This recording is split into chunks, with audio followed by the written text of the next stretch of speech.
और श्री राधा रानी है कौन?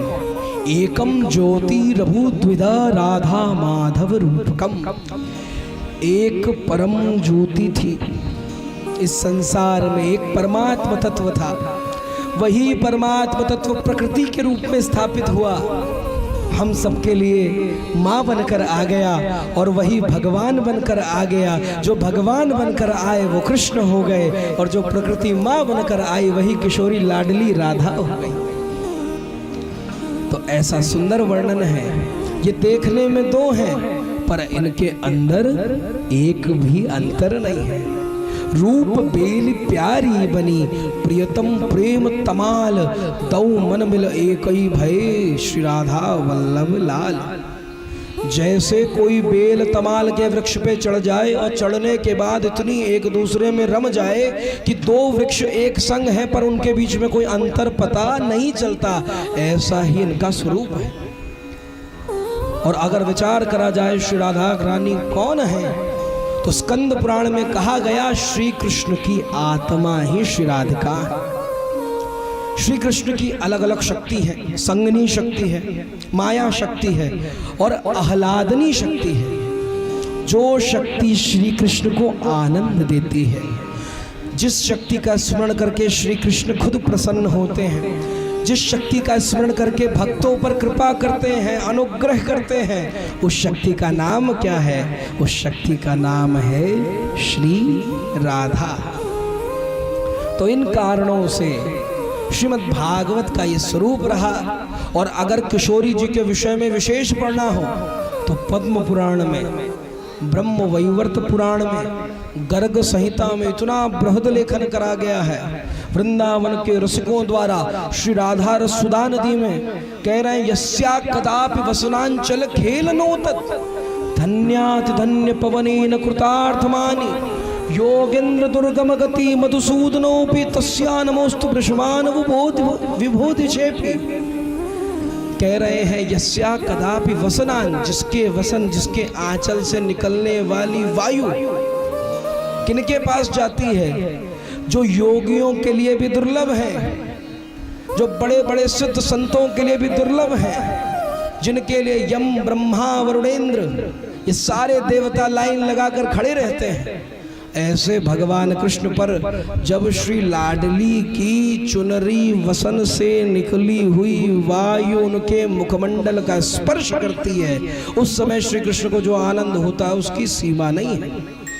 अब एक शंका और बनती है, क्या ये कोई साधारण पुरुष और स्त्री का संबंध है? तो ये भी पूर्णतः मूर्खता ही है। श्री कृष्ण ही श्री राधा है और श्री राधा ही कृष्ण है।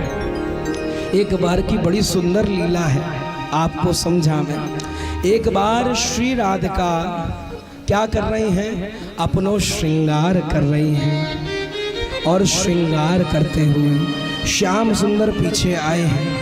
श्याम सुंदर का दर्शन उस दर्पण में हुआ, और उस दर्पण के अंदर एक और श्री राधा रानी का दर्शन हुआ, उस दर्पण के अंदर एक और कृष्ण का दर्शन हुआ, उसके अंदर एक और राधा रानी का दर्शन, एक और कृष्ण का दर्शन। ऐसे करते करते श्री कृष्ण कब राधिका बन गए और राधिका कृष्ण बन गई, इनका कोई अंतर ही नहीं है। श्री राधिका अगर पुरुष वेश में श्रृंगार कर ले वही श्री कृष्ण लगेंगे, और श्री कृष्ण ही अगर चुनरी ओढ़ ले तो वही राधिका है।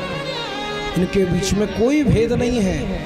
और जो भक्त इस बात को जानते हैं, गोपाल सहस्त्रनाम में वर्णन करा गया, जो भगवान कृष्ण की बिना श्री राधा रानी का आश्रय लिए आराधना करता है, 5 प्रकार के महापापों से ग्रस्त हो जाता है। स्वर्ण अस्तह करने का पाप, स्वर्ण चुराने का पाप लगता है, ब्रह्म हत्या का पाप लग जाता है, चोरी करने का पाप लग जाता है, गुरु पत्नी गमन का पाप लग जाता है, और 5 पापियों को, इन चारों के संग रहने का पाप लग जाता है। जो बिना श्री राधा रानी का स्मरण करे हुए श्री कृष्ण को प्रणाम कर लेता है।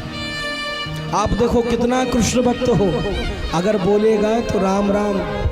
अब पहले वाला राम क्या है? श्री जानकी जी ही पहले राम है। अगर शिव जी की भी स्तुति होगी तो पार्वती पतये, पार्वती के पति श्री महादेव। ऐसे ही शक्ति को प्रधान रखा जाता है। देखने में तो ये हमारी तरह ही लगते हैं। एक श्री कृष्ण है और एक श्री राधा है, पर श्री कृष्ण कौन है? परम पुरुष हैं, पुरुषोत्तम हैं।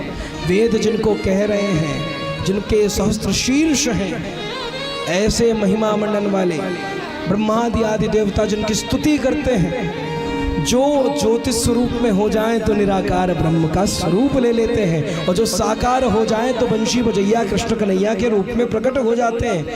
ऐसे श्री कृष्ण की शक्ति है श्री राधा। अब शक्ति के बिना शक्तिमान का कोई काम नहीं होता। सोचो, अगर शिव जी हैं तो शिव में ई की मात्रा हटा दो, शक्ति हटा दो, तो क्या बचेगा? शव बचेगा। इसीलिए भैया, जब तक भगवती संग नहीं होंगी तब तक परमात्मा भी पूर्ण नहीं होते हैं। तो ऐसे श्री कृष्ण को भी जो पूर्ण करती हैं, ऐसी श्री राधिका को हम लोग बारंबार प्रणाम करते हैं। बोलो श्री राधा वल्लभ लाल की जय, श्री राधा रानी सरकार की जय। जय जय श्री